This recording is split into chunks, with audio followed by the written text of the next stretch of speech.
welcome to Games as Lit 101. I gotta say, I am really excited for this one. When Irrational Games released Bioshock in 2007, it was met with nearly universal and very high praise.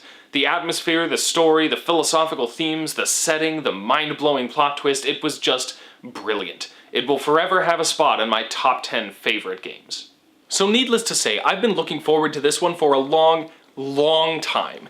I mean, when I actually taught this class, it was in high school, and this game was rated M, so I couldn't actually use it. So I've been itching to talk about this one for years. But before we get started, I do have to note a few things. First, I've strived to keep this show appropriate for all ages. It is an educational series after all, so I want it to be something that wouldn't feel out of place in a classroom setting. That said, Bioshock is rated M, and it's rated M for a reason, so some of the game footage in this analysis is going to include some adult language and some fairly graphic violence. Secondly, since this analysis is much longer than previous ones, I actually have a number of links down in the description that'll link you to different sections of the analysis. So if you want to skip around for whatever reason or access a specific part of the analysis, just refer to those down in the description. Thirdly, and finally, I know I have a habit on pontificating on how horrible it is to watch these analyses without previously having played the game, because spoilers, and I have explained my stance on spoilers in full detail in a previous episode. That said, for the purposes of this analysis specifically, let me make this absolutely clear. Bioshock is meant to be played. It simply cannot be done justice in even the best summary. And while there are a great many reasons, the most powerful is this. Bioshock has one of, if not the, most well-executed plot twists in the entire medium of video games. And much of its impact is based on your own personal experience of play. Additionally, the backstory to this game is fairly complex, and so I'm going to spend a decent amount of time in this analysis explaining a lot of things that the game itself tells with expert pacing and environmental design. My summary will not, and for that matter, literally cannot, contain all of the interesting techniques that make this story work so well. Even watching this game be played would be to short yourself the incredible experience of actually playing it. So please, do not ruin this for yourself by listening to me tell you about the story before experiencing it for yourself. So, that's really all the warning I can give you, so let's go.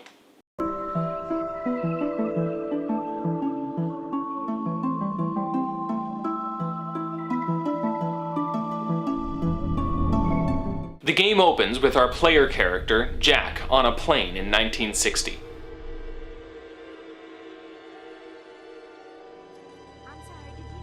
They told me, son, you're special. You were born to do great things. You know what? They were right.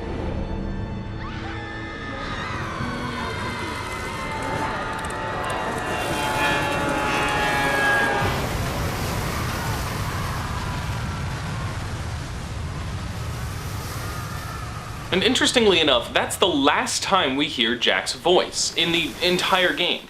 I've talked in a previous episode about the silent protagonist as a form of the projection protagonist. The whole idea is to let you easily slip into his role, so from now on, he never actually talks, and that makes it a little easier to believe that we are him. This sense of agency is absolutely key to the game, for reasons that we'll go over as we continue through the story. So for now, sit back and enjoy one of the greatest openings in video game history. Fanboy. You come to underwater, the wreckage of the plane sinking to the ocean floor around you as you desperately swim to the surface.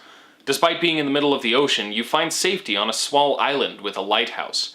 As you enter, music from the 40s is playing softly and a statue looms above you with a banner reading, "No gods, no kings, only man."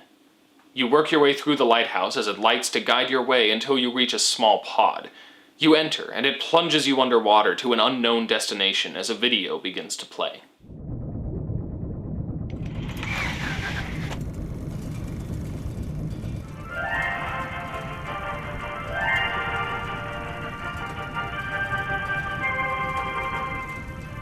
I am Andrew Ryan, and I'm here to ask you a question.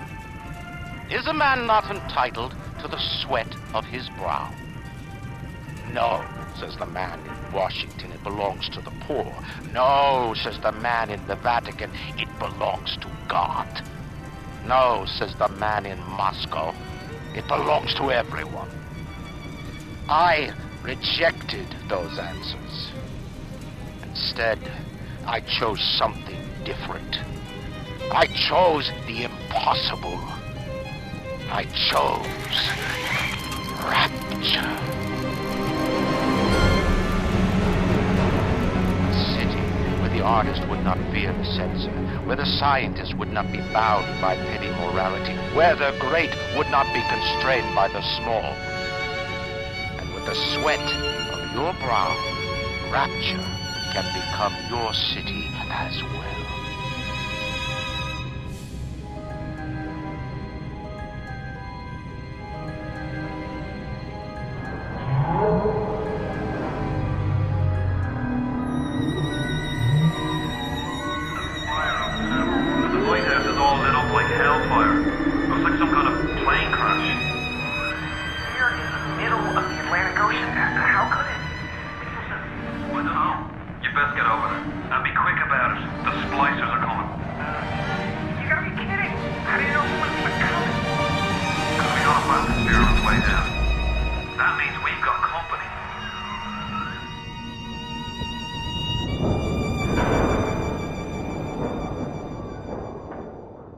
Man, I love that opening. I mean, with all the visual fidelity we have in games these days, it takes a lot to impress us now, you know? We've come a long way from just being awed at how huge Midgar is in the opening video of Final Fantasy VII. We've seen it all at this point, and it takes a lot to impress. But this doesn't solely rely on visual splendor, though that's certainly a huge part of it. Andrew Ryan's monologue here is excellent and lays forth a basic foundation for the philosophy the game will be exploring before revealing, to an excellent soundtrack, a sprawling underwater city founded on principles of absolute freedom and unbridled progress. There's an immediate sense of wonder at this impossible city and the ideals from which it sprung, but unfortunately it quickly becomes clear that this is anything but your salvation.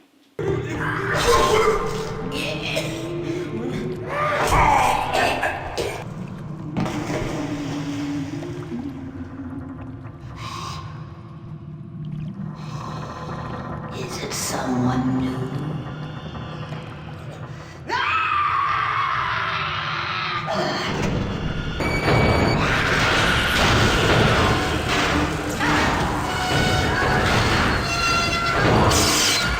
You grab a radio from the bathysphere and speak with Atlas, a man who explains that he moved his family to Rapture when it was intended as a utopia, but it's not what it once was, and he now must reach them in order to escape with them in a submarine. Wanting just as badly to get out of here, you agree to help him. Or at least it's assumed so. Jack is a silent protagonist after all, but in games like this your silence and compliance is considered to be consent. Now at first, we don't actually know what happened here. Only the basic reasons why Andrew Ryan created it in the first place, and the fact that it seems to have gone completely to hell since then. The first hour or so of the game is a riveting and disturbing discovery of Rapture's beauty and its ruin. Objects and corpses are strewn about, and crazed people roam the halls with little more purpose than brutalizing others they come across. A mother cries over an empty carriage, flying sentry bots patrol the halls, and water leaks in from the crushing, expansive waters that surround the city. This first sequence in Rapture is when you're hit with the brunt of the game's atmospheric power. The Art Deco styling, dramatic lighting, and excellent sound design all contribute to the feeling of simultaneous wonder and fear, curiosity and oppression. You work your way through Rapture, following Atlas's directions to Neptune's bounty and fighting off some of the crazed people with nothing but a wrench until you find a vile and disturbingly large syringe. Naturally, upon seeing a giant needle with strange glowing liquid inside of it, you leave it alone, and why would you do that? Randomly jabbing the needle into your wrist is probably the most confusing scene in the entire game, if only because it seems like a completely stupid thing to do. Mostly because it is, that's actually really stupid. But stupid though it may be, it does actually make a bit of sense, and I'll explain why later. The thing you injected into yourself is a plasmid. It alters your genetic code to basically grant you superpowers. In this case, you can throw lightning from your hands. You get a variety of plasmids as you play through the game, and can only use them based on your supply of Eve, which you find throughout the game to replenish your ability to actually use your plasmids. Think of it like ammo for your superpowers. Though of course you're far from the only one who can use things like this. They are all over Rapture. After recovering from the shock of having your genetic code rewritten, you continue on and see something strange. Careful now. Would you kindly lower that weapon for a minute? You think that's a child down there? Don't be fooled. She's a little sister now. Somebody went and turned a sweet baby girl into a monster. Whatever you thought about right and wrong on the surface, well, that don't count for much down in Rapture. Those little sisters, they carry Adam, the genetic material that keeps the wheels of Rapture turning. Everybody wants it, everybody needs it.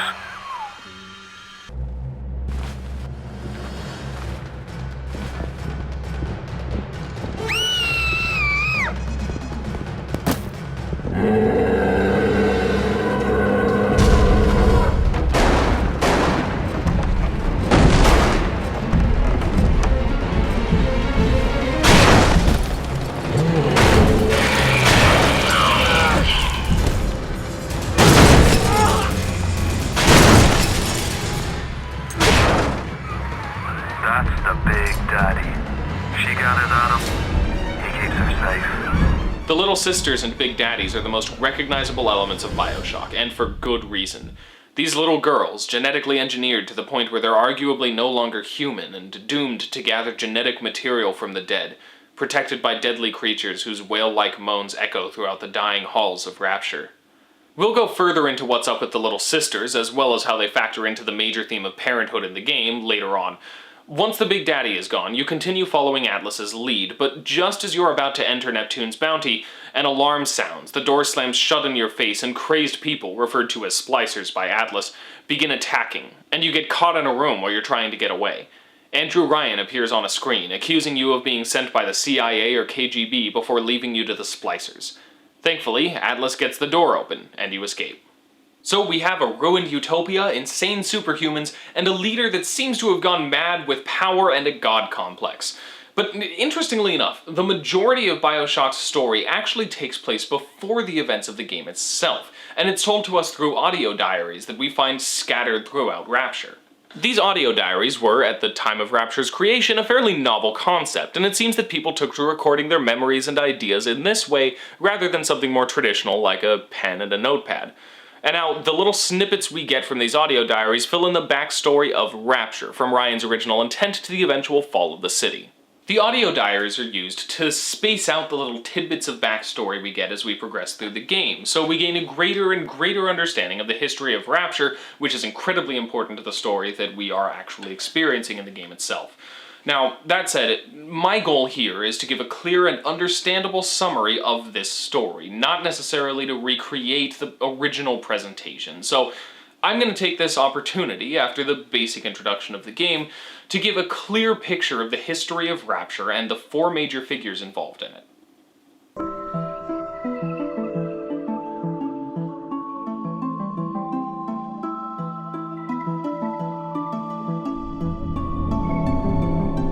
Andrew Ryan was born in Russia and saw the Russian Revolution as a boy in 1917. His childhood in Russia convinced him of one major thing. Great men shaped the world as the result of their own work and effort, and anyone who relied on others or on government was a parasite. He moved to America at the age of 9, having heard of the freedom and opportunity available there, and enjoyed the capitalist society for a long time. He amassed a great deal of wealth and fame, and he loved the country that allowed him this. However, over time, the United States began requiring more of those with wealth and power in order to help those who didn't have it. In Ryan's mind, those people were weak and undetermined, and it was immoral for him to give what he had rightfully earned to feed these parasites. Possibly the defining moment of his character, pre-Rapture at least, was when the government tried to secure a large plot of land he owned for a national park, claiming it was God's country and that it belonged to the people. In response, rather than letting him have it, he burned it to the ground. The philosophy that Andrew Ryan seems to have formed for himself over the years is Ayn Rand's philosophy of Objectivism. Now, Objectivism simply cannot be explained in as many words as I have to explain it to you. And full disclosure, I'm personally not really a fan, but I'm going to try and give you the basic idea as faithfully and objectively as possible. Ayn Rand, author of such books as The Fountainhead and Atlas Shrugged, believed in a pretty pure form of rationalism. The only truth is that which we can see and understand, and that truth is absolute. What we can observe and prove exists, and what we cannot does not. Rational thought is the only valuable method of judging anything in this world. When applied to social and moral issues, this philosophy led Rand to believe that the only moral good is for man to act in his own self-interest, not to the direct detriment of others. So for instance, killing someone else to put yourself further ahead would still be considered immoral, but self-sacrifice for the good of someone else would also be considered immoral. So charity, for instance, is actually considered immoral from an objectivist perspective. Everything you do must be for your own gain, a trade of equal value that benefits you in the end. To give of yourself without getting anything in return is actually just as wrong from this perspective as taking from someone else without giving anything in return. Following from that, the only function of government is to ensure that the parasites, thieves, murderers, freeloaders, etc. are properly punished for holding back society and doing harm to others. It's a laissez-faire system of capitalism in which the government cannot actually force anyone in it to give of themselves in any way. So for instance, the minimum wage requirement or welfare in any form would also be considered wrong. Art is viewed in a similar way. It's a necessary element of life, and it takes rational thought and effort. Thus, according to Objectivism, non-representational art isn't actually art at all, and good art, objectively good art no less, is actually that which strives to accurately represent reality and rational things, and especially that which portrays man as a free creature in charge of his own destiny. And of course, it's not to be limited whatsoever by any legal or moral boundaries. So in short, Objectivism dictates that self-interest chosen of man's free will is the basis for morality, and any social structure must facilitate this by in no way limiting mankind's choice, aside from ensuring that they do no harm to other free men. So alright, there's our little philosophy lesson. Again, it's super basic, and I imagine there are some philosophy buffs and Ayn Rand fans out there who aren't particularly happy with it, but look, this episode is already absurdly long anyway, alright? So there are a ton of great resources online if you want to really look into it and fully understand what Objectivism is. As you may have figured out by this point, Bioshock is heavily based on objectivist concepts. Whether it ends up supporting or opposing Objectivism in the end, we'll talk about as we get through this analysis, but the whole concept of rapture is a society based on pure Objectivism. So then, back to Ryan. The thing that broke him completely was the use of the atomic bomb at Hiroshima and Nagasaki. At this point, he reasoned, the parasite could now destroy anything they could not take. This world was forfeit. And so he used his entire fortune to build a new one. He gathered the best and the brightest, thousands of brilliant, accomplished people, and gave them a proposition. A city with no legal or moral limits, where their work could achieve greater success than the parasites would ever allow. Those he saw worthy, he took to his great city, and in reference to that fact, he named it Rapture. And for years it prospered just as he expected. It experienced exceptional economic success and unprecedented scientific advancements. Then it began to fall apart. The rise and fall of Rapture has four major players: Andrew Ryan, obviously, Frank Fontaine, Brigid Tenenbaum, and Yi Su-chong. And it's a fairly complex series of events that I'm going to try and boil down to the most important parts to make it a little easier to digest, though I'll mostly be covering Su-chong and Tenenbaum later when they both become more relevant to the story of the game itself. The first thing worth noting, as it will become important later, is that a lot of people of the working class were brought to Rapture in order to build it in the first place. Now, since Rapture was based on a philosophy that rejects the idea of supporting others, there was nothing in place to help these people reintegrate back into society once their job was done. The result was a fairly large population of people just kept in low-quality housing and left up to their own devices, since Ryan's assumption, and for that matter his philosophy, was that they should just fend for themselves. They would have to find work themselves and work their way up to support themselves. Now, this is going to become important later, so remember that. The most important thing to happen to Rapture was the discovery of Adam. Brigid Tenenbaum, a brilliant scientist who saw Rapture as a chance to do good after she regrettingly participated in the infamous experiments in Nazi Germany, discovered an as-of-yet unseen sea slug with secretions that held the secret to immense amounts of genetic alteration. When she searched for funding, most scoffed at her, but she eventually made a deal with a ruthless businessman named Frank Fontaine, in which he had the rights to all profits extending from her discoveries. Her experiments yielded tremendous things. She could cure diseases and fundamentally change how an organism worked in various ways. Seen as a rebirth for humanity, this substance was dubbed Adam. Later, it was discovered that the sea slugs, when implanted into the stomach of a human host, formed a symbiotic relationship that produced exceptionally higher amounts of Adam. Strangely and unfortunately enough, however, the only viable hosts for this process were young girls. So, in hopes of mass-producing Adam, Fontaine opened the Little Sisters Orphanage, advertising it as a place for impoverished families to send their girls for care and education. Of course, the orphanage was just a front for the production of Adam. The girls sent there would have the slugs implanted into them in secret. Tenenbaum was kind of troubled by this, but really just wanted to keep them in a vegetative state at least. But unfortunately, it was discovered that the production of Adam only worked so long as the host was awake and active. This mass production made it possible for Fontaine Futuristics to make and sell a variety of products based on Adam, most notably plasmids, which altered the human body in such a way as to grant superhuman abilities. Better yet, the supply of Adam was plentiful enough that these products were quite affordable. At this time, Ryan praised Fontaine for his success. After all, he had risen to power and wealth through his own ingenuity and effort. Gregory, don't come whining to me about market forces, and don't expect me to punish citizens for showing a little initiative. If you don't like what Fontaine is doing, well, I suggest you find a way to offer a better product. Now, Ryan didn't know how Adam was produced, but he began to suspect Fontaine of a number of other crimes, ranging from murder to smuggling. And indeed, the only reason Fontaine's production of Adam was financially feasible for him was because of the money gained from the smuggling ring he began soon after arriving in Rapture, which would bring various items from the surface, including Bibles and other items of religious significance, down to the homesick denizens of Rapture. Of course, that's very much against Ryan's vision for Rapture. Not because of objectivism, as it would dictate that he allow free trade without any restrictions, but because Rapture only would work if it's completely separated from the outside world. Ryan wanted it to operate independently, free from the corrupted processes and the parasitical philosophies of the world from which he came.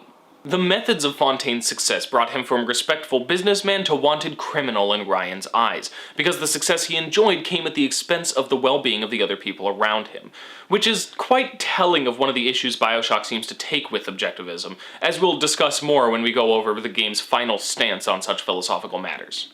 Ryan instructed his security chief to put an end to Fontaine's smuggling ring, and Fontaine was eventually killed in a shootout with Ryan's men. Ryan took over Fontaine Futuristics after that, and discovered the Little Sisters. He was appalled, and immediately shut down the orphanage, and thus also the production of the Little Sisters. But recognizing them as a necessary evil, he opened the Little Wonders Educational Facility, keeping them there for safety, as well as the benefit of Suchong's experiments. It was eventually realized that the production alone wasn't providing enough Adam to the city, so Suchong created the Big Daddies by taking convicted criminals, essentially lobotomizing them, and used mental conditioning to bond them to the Little Sisters, allowing them to wander the halls of Rapture and gather Adam from the dead, recycling the supply.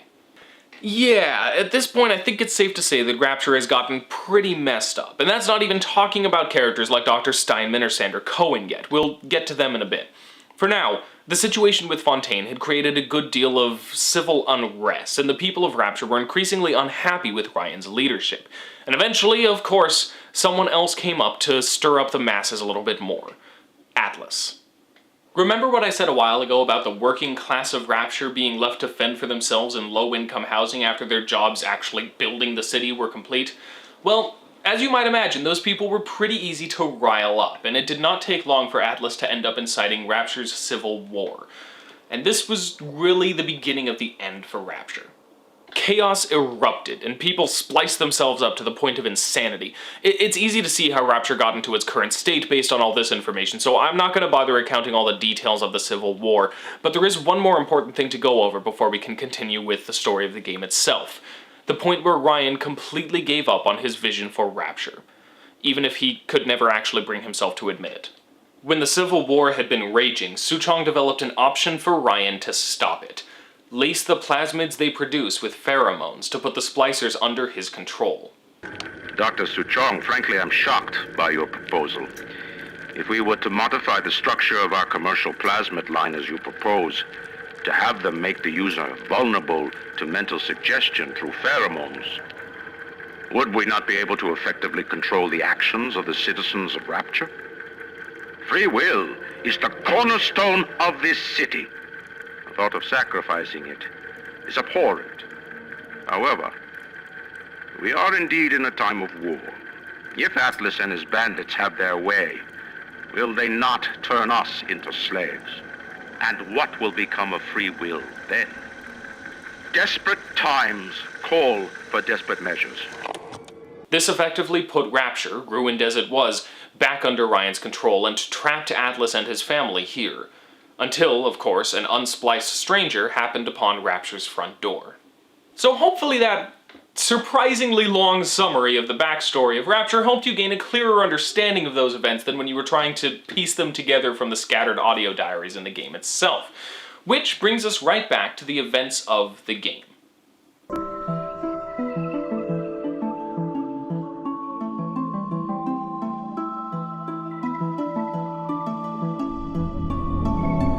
After the narrow escape from Ryan's pheromone-controlled splicers, Atlas continues leading you throughout Rapture along a longer route.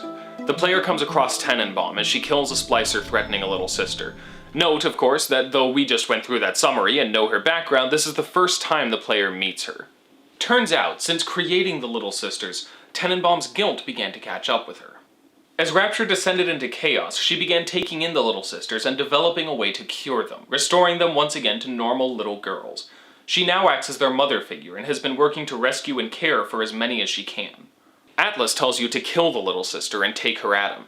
You'll need it to survive here, and he reasons that the little sisters are too far gone anyway. They're not little girls anymore, just monsters. Killing them would be a mercy, really, and would help you survive. Tenenbaum begs you to show mercy, and gives you a plasmid she developed that allows you to safely remove the slug from the little sisters without killing them. And the choice is left up to you. And man, if this image of the little girl backing away from you in fear doesn't make you at least a little uncomfortable, I don't know what will. This scene is beautifully framed. We'll talk more about the moral choice system in Bioshock when we can look back on it in the context of the whole game, but it's one of the 3 most often criticized elements of Bioshock, and rightfully so, though it does have some positive things to offer to the game as well. For now, we're gonna go through this analysis, assuming that you don't kill little girls. Because seriously, don't kill little girls. Unfortunately, the second major criticism of the game, and it's not as big a thematic issue, but on a basic level it's probably the most problematic, is the pacing and plot development of Act 2. It basically consists of a bunch of fetch quests. Kill this guy, find that thing, fix this system, photograph this stuff. You spend most of the game being blocked from any of your actual goals by random, kind of unnecessary plot developments until you get past them and move on to the next stalling tactic. The good news is that however problematic this presentation may be, it's at least done fairly well. It makes replays kind of arduous, but honestly I didn't even notice it the first time through the game, because all of these little tangents do at least develop the backstory and setting of Rapture. Now, I'm just gonna do you a favor and skip to the relevant plot points, but there are actually 2 of these little tangents that I think are worth going over. The first is that of Dr. Steinman. He was a plastic surgeon, the best in Rapture.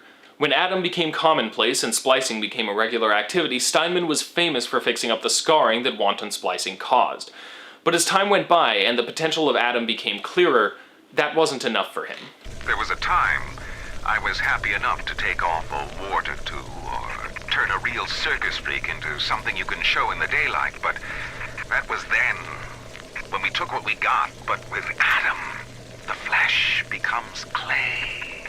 What excuse do we have not to sculpt and sculpt and sculpt until the job is done?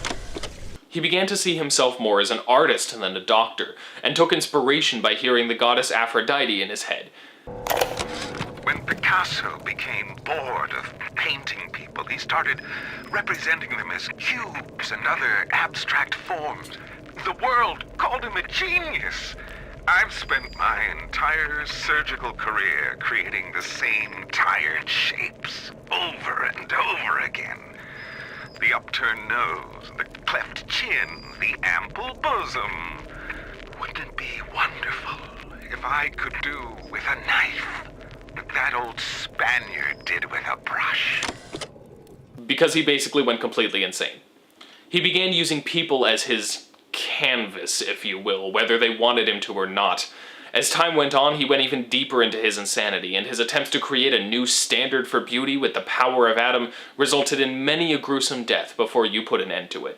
This actually happens before you even encounter the first little sister. Bioshock wastes no time in exploring what happens when a society eliminates morality and selflessness in favor of unbridled artistic freedom and scientific progress.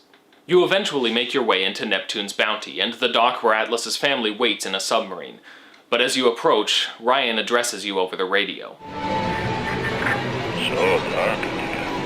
If only your friend could look up and see. Maybe he could do something, anything. Except just stand here and watch him die.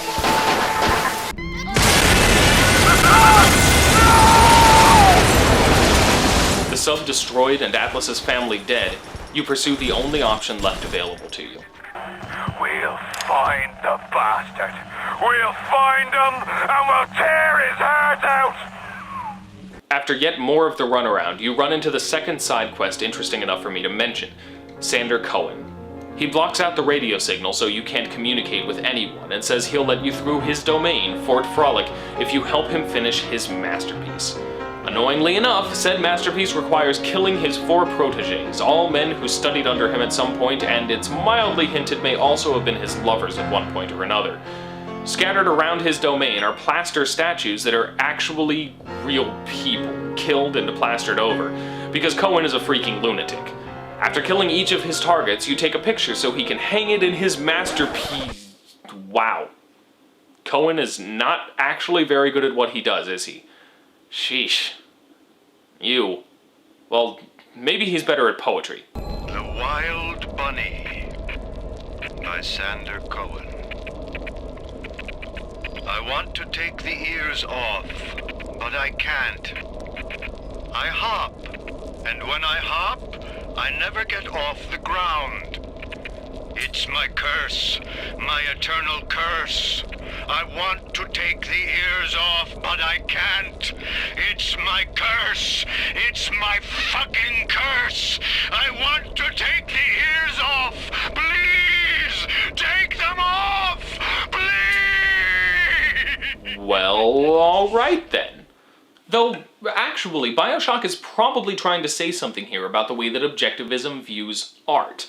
I mentioned a bit ago in my absurdly brief overview of Objectivism that the philosophy views art as something that has inherent and objective value, but that value is judged based on its realism and value to the society. And since Objectivism values things like free will and the empowerment of the individual, art that portrays these things is really the only thing worth being called art in the first place. Which, interestingly enough, might actually disqualify Bioshock considering the defining scene of the game in a few moments. It's noted in some of the audio diaries that Cohen is considered a nut job by a lot of people, even before he completely lost it, but Ryan always liked him. Cohen's got Ryan wrapped around his little pinky. Why? Because he tells him what he wants to hear. Rise, rapture, rise. Nuts. Cohen might not be a good artist, but he appealed to Ryan's desire for art that spoke to the triumph of the human will, and that of his city, of course, as well. And it probably helped that Cohen had a distaste for the derivative, too. Regarding your review of Anna Culpepper's latest musical Insult, of all the worthy artists in Rapture, why you continue to devote column inches to this musical gremlin is beyond my imagination. Where she is not derivative, she's boring. Where she's not boring, she's obvious. Where she's not obvious, she's dangerous. He made art that portrayed real topics in a victorious light, and did so while refusing to be the same as those who came before him. He sounds like Ryan's kind of guy. Even if he sucked. Now obviously, at this point, Cohen, much like Steinman, is not actually following the tenets of Objectivism, or even really his own originality. He's certainly putting himself above others, but he's actively and arbitrarily hurting others to get there. In both cases, the complete freedom granted them by Rapture's objectivist principles became something twisted and horrible.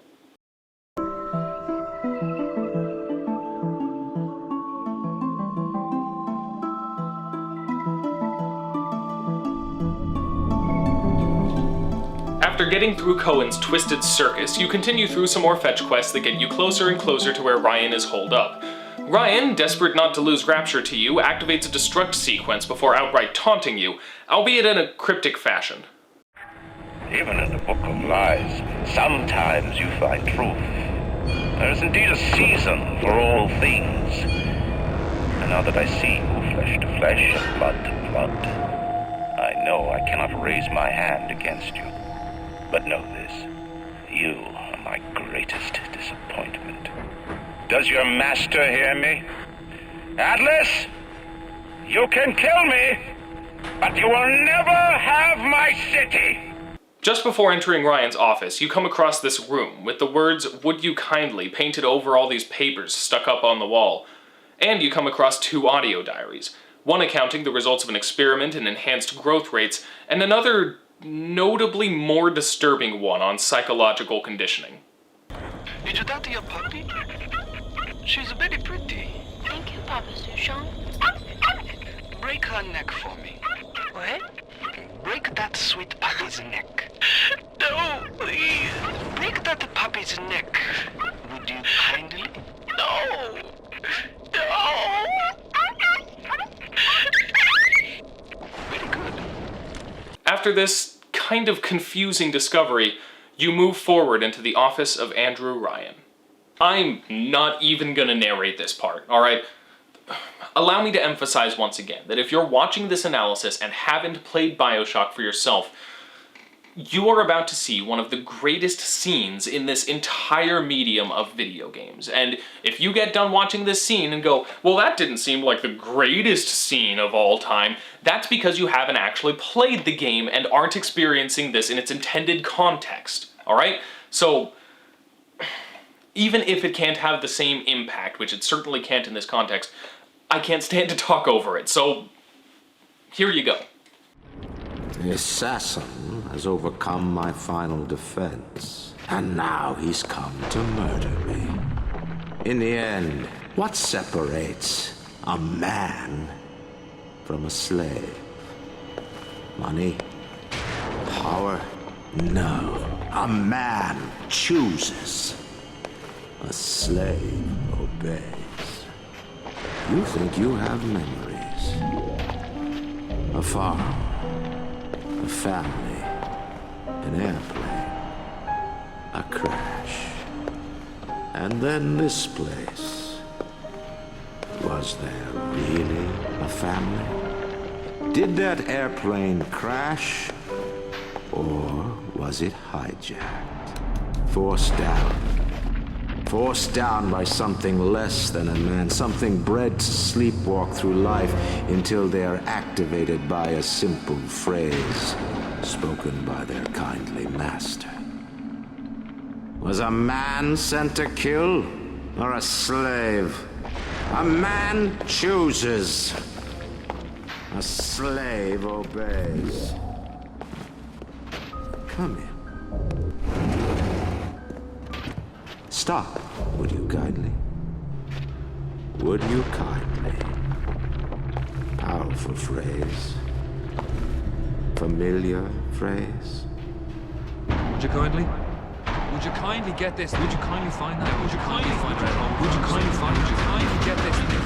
Would you kindly head to Ryan's office and kill the son of a bitch? Sit, would you kindly? Stand, would you kindly? Run!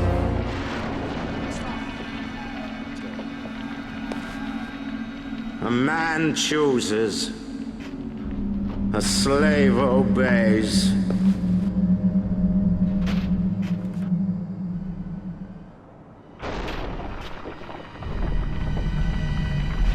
Kill!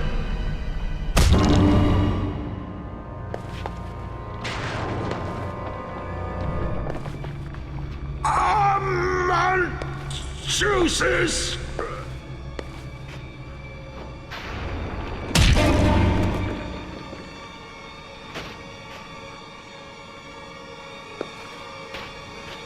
I shall obey!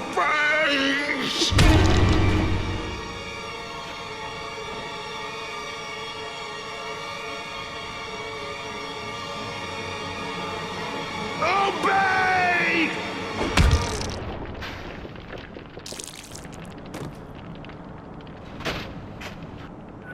Hurry now! Grab Ryan's genetic key! Now, would you kindly put it in that goddamn machine?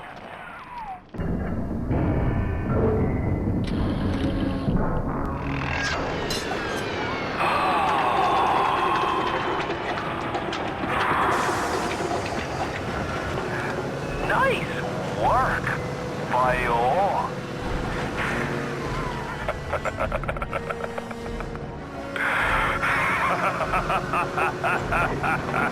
It's time to end this little masquerade. There ain't no Atlas kid. Never was. The name's Frank Fontaine. That...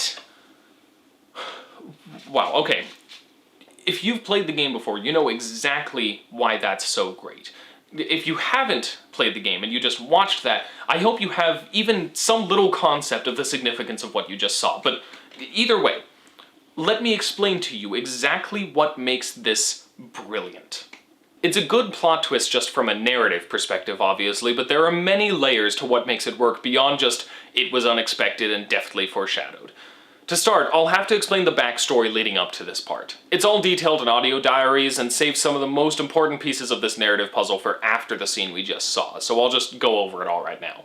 Jasmine Jolene was a chorus girl in Cohen's shows on the surface before Ryan invited her to Rapture. Upon arrival, she started working in Fort Frolic, specifically at the exotic dancing establishment Eve's Garden. Ryan continued his correspondence with her, and she became his mistress. The fact that Ryan liked her so much was even used in the advertisements for Eve's Garden. At some point, Jasmine ended up pregnant with Ryan's baby. She hesitated to tell Ryan himself, and she ended up confiding in a friend instead. Fontaine, having bugged her room, found out about it and sent Dr. Tenenbaum to offer Jasmine a deal. Let them extract the unborn fetus for a large sum of money. Ryan would never know, Jasmine wouldn't have an actual pregnancy, and she would be able to support herself financially without relying on Ryan's continued patronage and goodwill.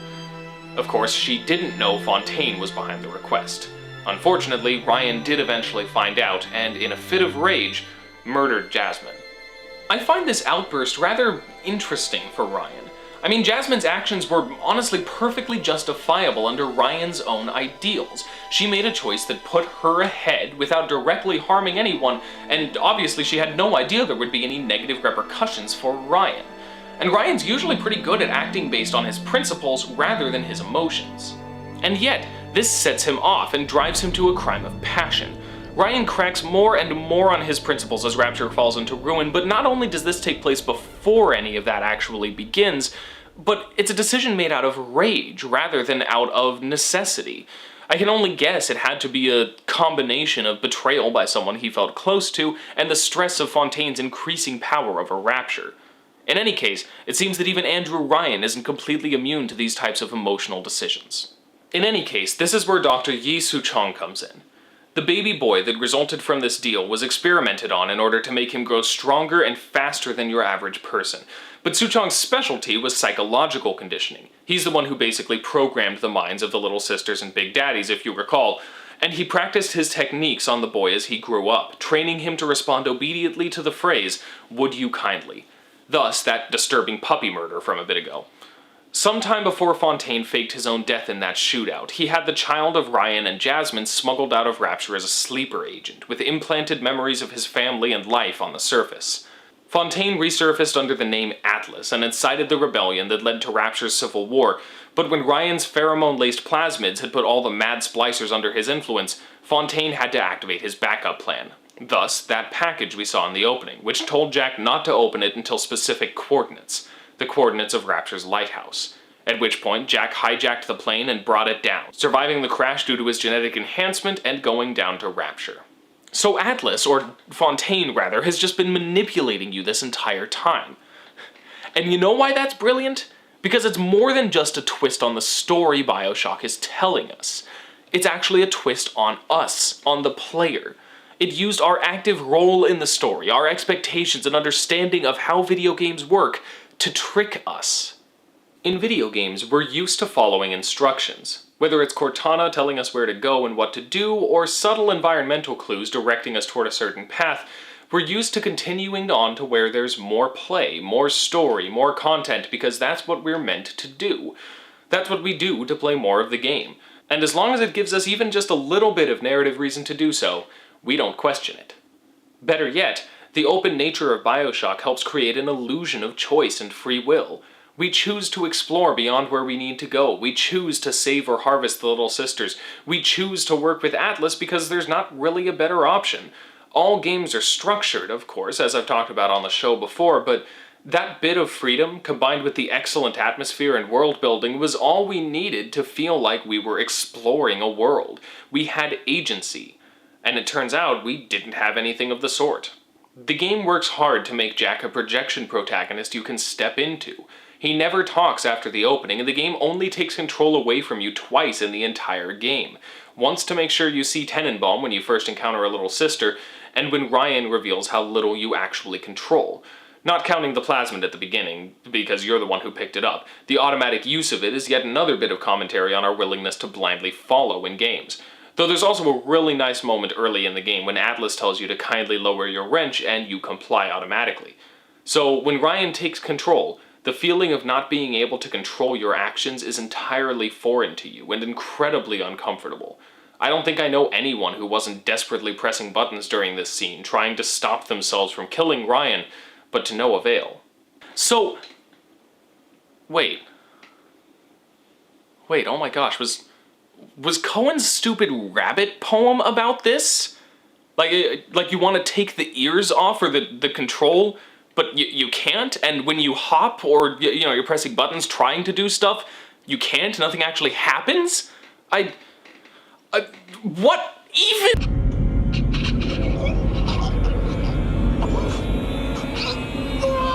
In any case, this is the thing that makes this twist so incredibly well accomplished. It's set up and foreshadowed in all the usual narrative ways, of course, and trust me, there is a lot of that setup and foreshadowing, but more importantly, it uses the player's interaction to immense effect. This isn't just surprising because it's an unexpected turn in the story. It's surprising because you, the player, genuinely feel played. Because you have been. It's the kind of meta-commentary that not only serves its story well, but actually reaches out to hit us directly by making us think about the media we're consuming to begin with, about the assumptions we make, both in everyday life and in the games we play. And that's amazing. So then, back to the narrative surrounding the twist. We'll move on to the rest of the story in a second, but I do want to briefly talk about Ryan's motivations here, as that seems to be something that confuses a decent amount of people, and it's a super interesting capstone on the life of a super interesting character. Let's not mince words here. This is a suicide on the part of Andrew Ryan. But it's also two other things. Firstly, it's death on his own terms, with his pride relatively intact, but secondly, and more importantly, in his mind at least, it's proof of everything he believes. And it would have been even if Jack had managed not to kill him. He said before that you are his greatest disappointment, because his own son is nothing more than a slave to the parasites. By having you kill him at his own command, he's demonstrating his superiority over you. He is a free man, and you are nothing but a slave. Your inability to choose for yourself renders you less than human, less than him, and he demonstrates this with abundant clarity with his dying breath.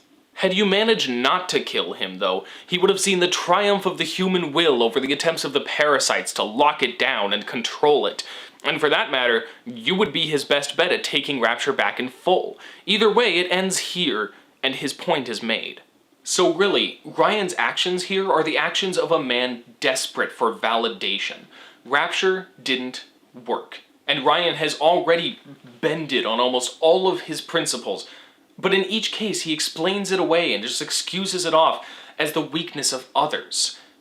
All of his actions were necessary, a reaction to the weakness of the people around him, and in the end, he arranges even his own death as proof of his beliefs, so that he wasn't a man whose vision ultimately failed. He was a martyr who was shot down by men too weak to take any agency in their own lives. To add insult to injury, the game gives you one last order from Atlas. Hurry now! Grab Ryan's genetic key! Now would you kindly put it in that goddamn machine? Here the game puts you directly in Jack's position. You know you've been betrayed, and you probably don't want to do what you're told anymore, even if it will save your own life, but you have no choice. Jack's conditioning overrides his free will here, and the game won't move forward until you do what you're told. Fontaine sicks the security on you, and you're led to safety by a little sister.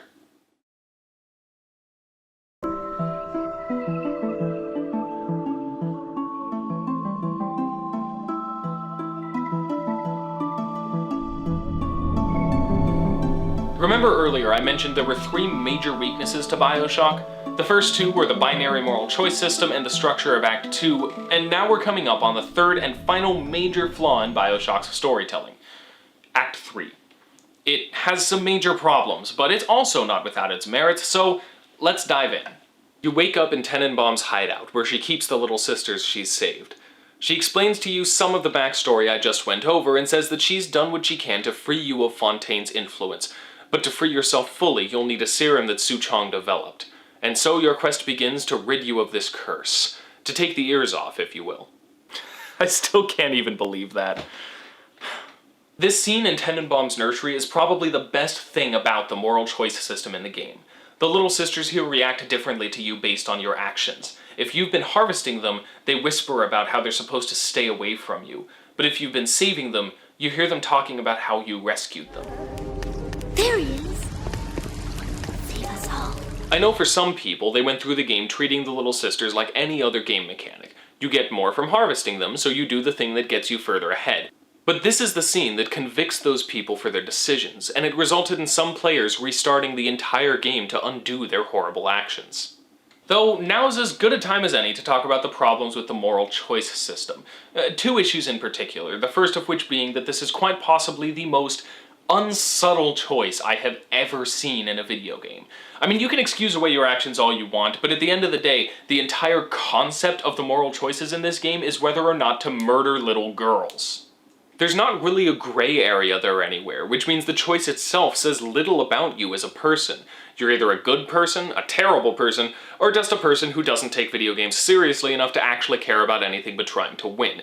Which isn't evil necessarily, but certainly isn't a good thing, and definitely isn't what Bioshock is meaning to appeal to. The other major issue is that, theoretically, doing the right thing is supposed to be the more difficult path. The path of the righteous is not always easy, yes. And that makes sense. Often in fiction, evil is represented as the easy route to power that hurts others along the way and leaves you unprepared to actually handle the power you've gained. Is the dark side stronger? No. But is your more seductive?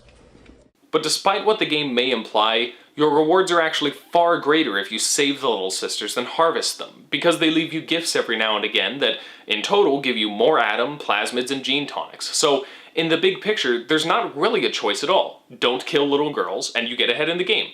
Awesome. That undercuts the whole point of the moral choice to begin with, which is definitely a problem, but you know what? I'm also going to posit that it's actually thematically appropriate for this game specifically. And I'll get into all the reasons why in the conclusion, but for now, note that Bioshock rewards altruism and selflessness. So you're off to gather the components necessary to free yourself fully from Fontaine's control. It's another fetch quest, of course, but at least it's pretty relevant to the story, and the bit where he orders your heart to stop is actually pretty tense and interesting. You also get this great audio diary detailing Suchong's death. Clinical trial protector system, plasmid lot 255. Dr. Suchong, client Ryan Industries. Very frustrating day. I can't seem to get the damn big daddies to imprint on the little brats. The protection bond is just not forming. Papa Suchong? Get away. Maybe if I modify the genetics... Papa Suchong? Sure. sequence to allow for... Get away, you filthy little shit! What? What are you doing? Get back! Get back!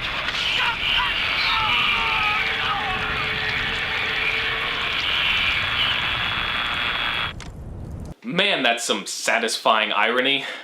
That guy was a douche. You eventually get the serum made up, of course, and move on to dealing with Fontaine. Now that you're free and coming for him, he starts splicing up, trying to become powerful enough to kill you when you come for him. But there's one more really interesting bit before the final encounter. You need a little sister, like an actual, still active little sister, to open the way to Fontaine. Which means becoming a big daddy, at least enough to make them follow you and open the door. Which of course means more fetch quests as we gather the necessary components, followed by an escort mission.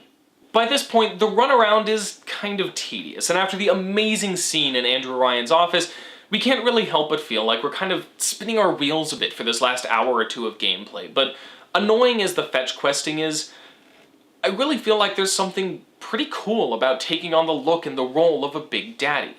Not because it's cool to be a big daddy, but because of what it represents. Essentially, Jack is taking on the role of these girls' father figure. The relationship between the big daddies and little sisters has always been a disturbingly, confusingly heartwarming one, and I will never not be sad at that moment when a little sister is crying over their protector and father figure when you kill a big daddy.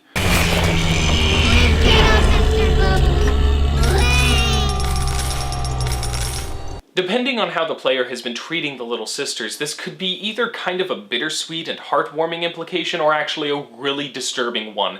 But either way, it's a really nice symbol, and feeds further into the game's stance into the tension between selfishness and altruism that Objectivism presents. We'll go more into that in a minute.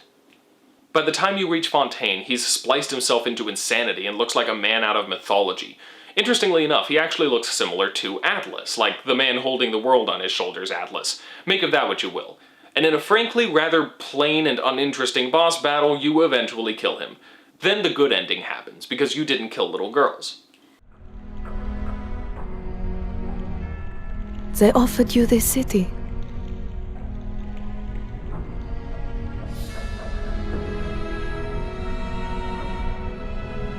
And you refused it. And what did you do instead? What I've come to expect of you. You saved them. You gave them the one thing that was stolen from them. A chance. A chance to learn. To find love. To live. And in the end, what was your reward? You never said. But I think I know. A family. That ending is way too short, which may just be another instance of developers putting minimal effort into narrative sequences that don't lead directly into more gameplay, but you know, I really like it anyway. It's real sweet, and it really plays into the themes of parenthood and family that I'll talk about a little more in a minute. There's also an evil ending, but it's basically just the type of stuff you'd expect. You abuse the little sisters and use your control over Rapture to take over the world with an army of splicers, or try at least. Many say that doesn't really make sense, and I'm inclined to agree, but mostly it's just a lackluster ending with little more meaning than, if you're evil, you'll do more evil things. That boss fight that ends the game is just far too pedestrian, for lack of a less pretentious sounding word. It just feels like a major letdown after the game blew our minds in Ryan's office, in no small part to how utterly typical it feels in comparison. And indeed, this is a problem for the third act as a whole, too. Some say the game should have just ended after the scene in Ryan's office, but honestly that just would have been a horrible ending. We did need closure after that. It just could have been done a lot better. Ultimately, I think the major problem of the third act is that it fails to continue the subversion of the plot twist. The scene in Ryan's office pointed the finger directly at us, the player, and chastised us for just going along with whatever we were told instead of thinking and choosing for ourselves. But the third act doesn't really change that at all, it just changes who we're listening to. I honestly think even one simple choice would have improved this sequence greatly. give the player the option to just leave Rapture after putting the serum together. I mean, the whole idea of this point of the story is that we're breaking free of Fontaine's control, but really even after that, our choices are just being dictated by Tenenbaum's guidance. This isn't like the similarly subversive Spec Ops The Line, where the only right choice is not to play. We're supposed to play this sequence, and it's supposed to be us taking control of our own lives and exerting the free will we thought we always had. But without actually giving the player any will of their own in this part, it just kind of falls flat. In any case, that's Bioshock. I've covered most of the relevant information throughout the summary, but there is still one major question that deserves to be looked at. What does Bioshock ultimately say about objectivism?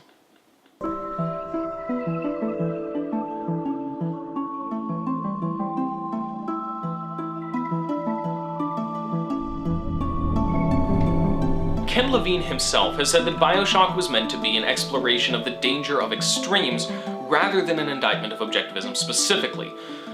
And while I do value authorial intent, I also think it's possible for a work to end up meaning something more, or even something different from what it was intended to mean.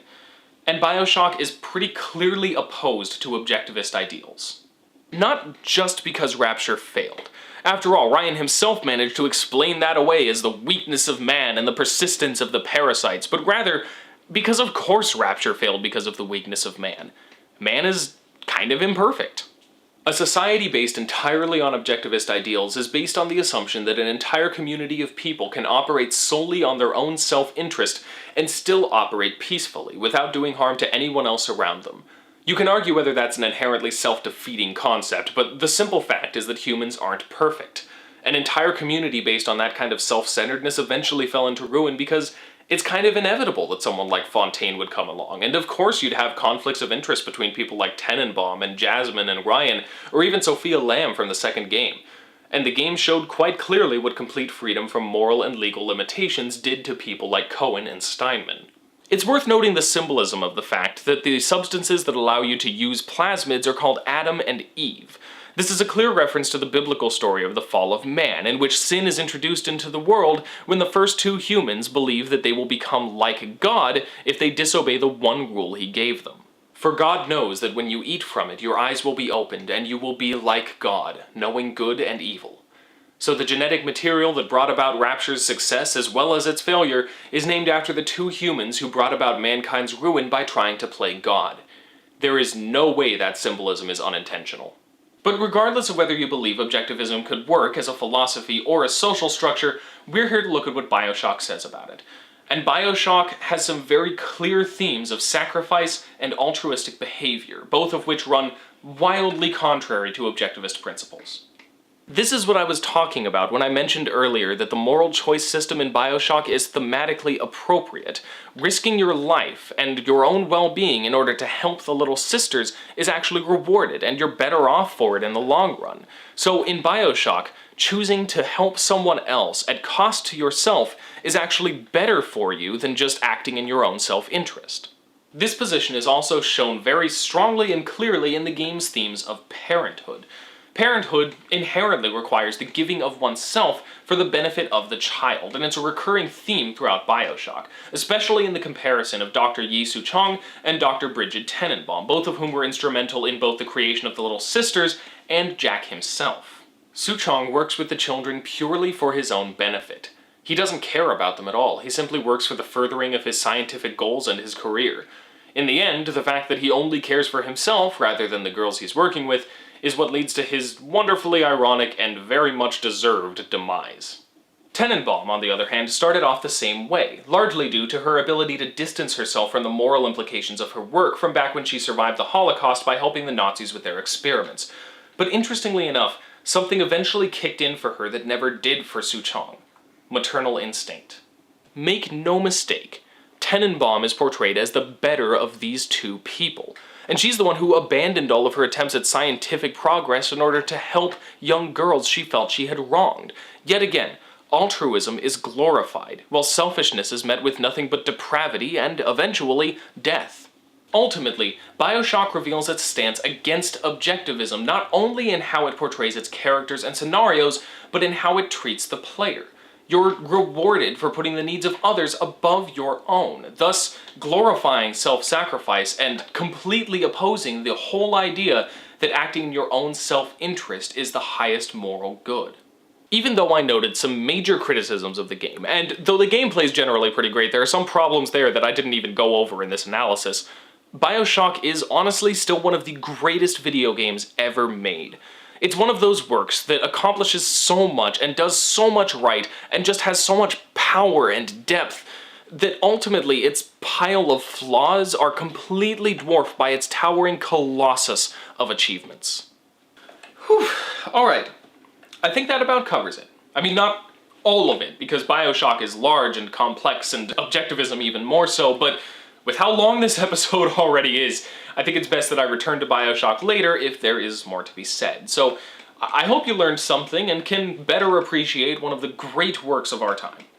If you enjoyed this analysis, please subscribe and check out some of my other videos. And of course, if you would like to see more analyses of this length and complexity, then please consider supporting the show on Patreon. More support means a lot more time and effort that I can dump into this series, so the link for that is down in the description if you want to help out. Next week, we're going to talk about how games like Fatal Frame and Dead Space instill the horror of the games into the mechanics themselves. And next time on Literary Analysis, well, you know, we've had some heavy stuff the last few games we've analyzed, so let's try something a little more fun and fluffy. Next time on Literary Analysis, we're going to take a look at the first Halo game, and see how compelling presentation can overcome a relative lack of depth to still deliver a very interesting story. So, until next week, class dismissed.